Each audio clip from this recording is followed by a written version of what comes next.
राजाओं का दूसरा ग्रंथ अध्याय 14। यूदा में अमस्या का शासन। इजराइल के राजा यहोआहाज के पुत्र योआश के दूसरे वर्ष योआश का पुत्र अमस्या यूदा का राजा बना। जब वह शासन करने लगा तो वह 25 वर्ष का था। उसने यरूशलेम में 29 वर्ष तक शासन किया। उसकी माता का नाम यहोआदान था, वह यरूशलेम की थी। उसने वही किया जो प्रभु की दृष्टि में उचित है। फिर भी उसने अपने पूर्वज दाऊद का पूरा अनुसरण नहीं किया। उसने भी वैसे ही कार्य किए जैसे उसके पिता योआश ने किए थे, किंतु पहाड़ी पूजा स्थान नहीं हटाए गए। लोग वहां बलिदान चढ़ाते और धूप देते थे। जब राजसत्ता अमास्या के हाथ में सुदृढ़ हो गई तो उसने उन सेवकों को प्राण दंड दिया जिन्होंने उसके पिता का वध किया था, परंतु उसने हत्यारों के पुत्रों का वध नहीं किया, जैसा कि मोहित मूसा की संहिता के ग्रंथ में लिखा है, जहां प्रभु ने आदेश दिया, ना तो पिता को अपने किसी बच्चे के पाप के लिए प्राण दंड दिया जाए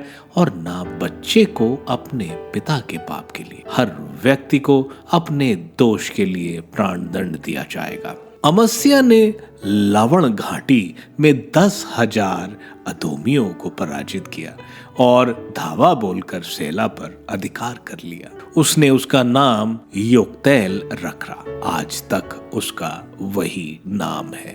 उस समय अमस्या ने यहोआहाज के पुत्र और येहू के पौत्र इजराइल के राजा योआश के यहाँ दूत भेजकर उससे कहलवाया, आइए हम एक दूसरे का मुकाबला करें। इस पर इजराइल के राजा योआश ने यूदा के राजा अमस्या को यह उत्तर भेजा। लेबनान के ऊंट कटेरे ने लेबनान के देवदार को यह संदेश भेजा, तुम अपनी बेटी का विवाह मेरे बेटे से करो। किंतु लेबनान के एक जंगली पशु ने ऊंट कटोरों को पैरों से रौंद डाला। तुमने अवश्य एदोमियों को पराजित किया, इस कारण घमंडी हो गए हो। तुम अपनी विजय पर गौरव करो, किंतु अपने घर में ही बैठे रहो। तुम अपने लिए विपत्ति क्यों मोल ले रहे हो? इससे तो तुम्हारा और तुम्हारे साथ यूदा का भी पतन हो जाएगा। अमस्या ने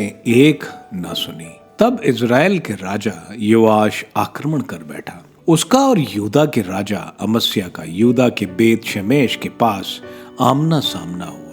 यूदा इजराइल द्वारा इस तरह पराजित किया गया कि यूदा के लोग अपने अपने घर भाग निकले। इजराइल के राजा योआश ने बेत शेमेश के पास अहज्या के पौत्र और योआश के पुत्र यूदा के राजा अमस्या को बंदी बना लिया।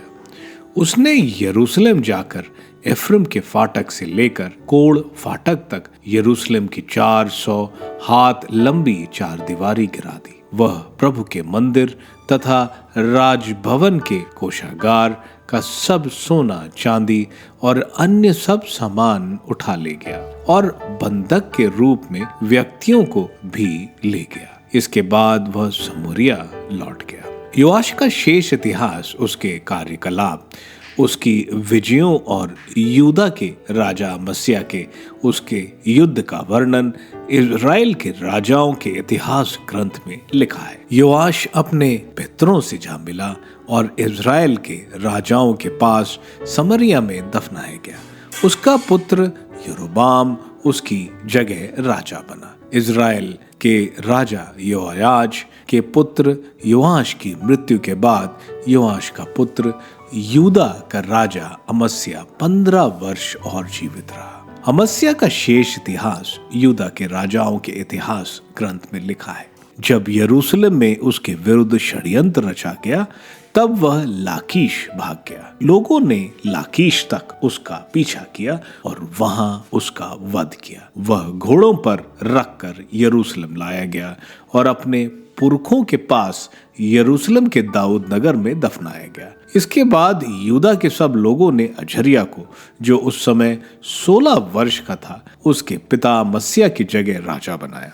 अमस्या के मरने के बाद उसने एलत को बसाया, जिसे उसने यूदा के लिए पुनः प्राप्त किया था। इजराइल में यरोबाम द्वितीय का शासन। यूदा के राजा योआश के पुत्र अमस्या के 15वें वर्ष योआश का पुत्र यरोबाम इज़राइल का राजा बना और समरिया में शासन करने लगा। उसने 41 वर्ष तक शासन किया। उसने वही किया जो प्रभु की दृष्टि में बुरा है। नाबाट के पुत्र यरोबाम ने इजरायलियों से जो पाप करवाए थे, उसने उनमें एक भी नहीं छोड़ा। यरोबाम ने लेबो हमात से लेकर अराबा के समुद्र तक इजराइल के सीमांत फिर अपने अधिकार में कर लिए, जैसा कि प्रभु इजराइल के ईश्वर ने गत एफेरवासी अमितै के पुत्र योनस द्वारा कहा था। प्रभु ने इजरायलियों की घोर विपत्ति देखी थी, चाहे वे स्वतंत्र हों या दास, उनका कोई सहायक नहीं था। प्रभु ने यह नहीं कहा था कि वह पृथ्वी पर से इजराइल का नाम मिटा देगा, इसलिए उसने योआश के पुत्र यरोबाम द्वारा उसका उद्धार किया। यरोबाम का शेष इतिहास, उसके कार्यकलाप, उसकी विजयों का वर्णन और किसी प्रकार उसने दमिश्क और हमात इजराइल में मिला लिए, जिन पर कभी यूदा का अधिकार था, वह इजराइल के राजाओं के इतिहास ग्रंथ में लिखा है। यरोबाम अपने पैतरों इजराइल के राजाओं से जा मिला और उसका पुत्र जकरिया उसकी जगह राजा बना।